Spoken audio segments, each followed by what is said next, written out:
Bonjour à tous. Aujourd'hui, partons au cœur d'une des régions du monde, le Moyen-Orient. Depuis des décennies, pourquoi cette zone stratégique reste-t-elle marquée par des tensions et des guerres? Une région stratégique sous tension, le Moyen-Orient, de la Méditerranée orientale jusqu'à l'Iran et la péninsule arabique, concentre de multiples foyers de tensions. Des tensions culturelles, entre les musulmans sunnites d'Arabie saoudite et les chiites d'Iran, mais aussi entre musulmans, chrétiens et juifs à Jérusalem. Des tensions autour de l'eau, entre la Turquie, la Syrie et l'Irak pour l'Euphrate, ou entre les Palestiniens et les Israéliens pour le Jourdain. Des tensions enfin liées au pétrole, opposant jadis l'URSS et les États-Unis pendant la guerre froide, et aujourd'hui les grandes puissances et les pays émergents comme la Chine et l'Inde. Le conflit entre les Palestiniens et les Israéliens.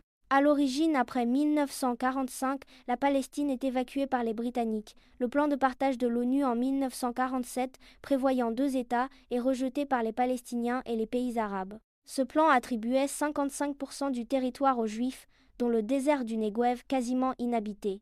Les Juifs formaient alors environ un tiers de la population. En 1948, le Conseil national juif proclame la création de l'État d'Israël. S'ensuivent des guerres. En 1948 et 1949, Israël étend son territoire, provoquant l'exil de 800 000 Palestiniens.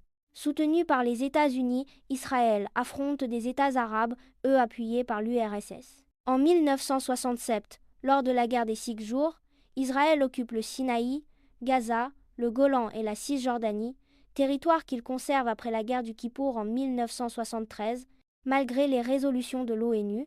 En riposte, les pays exportateurs de pétrole déclenchent le premier choc pétrolier en multipliant par 4 le prix du baril. Depuis 1973, le conflit s'enlise et s'étend.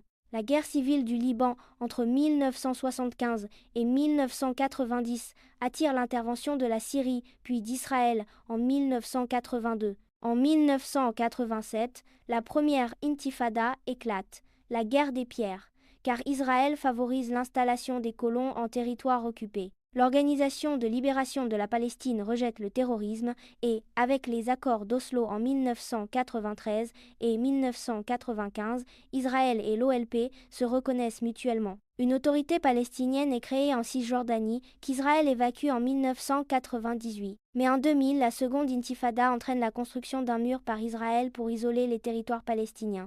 Israël évacue Gaza en 2005, mais la région reste en guerre larvée. Le Moyen-Orient. Après le 11 septembre 2001, les États-Unis et l'OTAN bombardent l'Afghanistan, repère supposé d'Al-Qaïda et de Ben Laden, éliminé en 2011. Sans l'accord de l'ONU, les États-Unis envahissent l'Irak, accusés de détenir des armes interdites. Saddam Hussein est exécuté, mais l'Irak et l'Afghanistan s'enfoncent dans la guerre civile, aggravée par des attentats. En 2011, le printemps arabe porte l'espoir d'un changement. En Égypte et en Libye, les dictateurs tombent.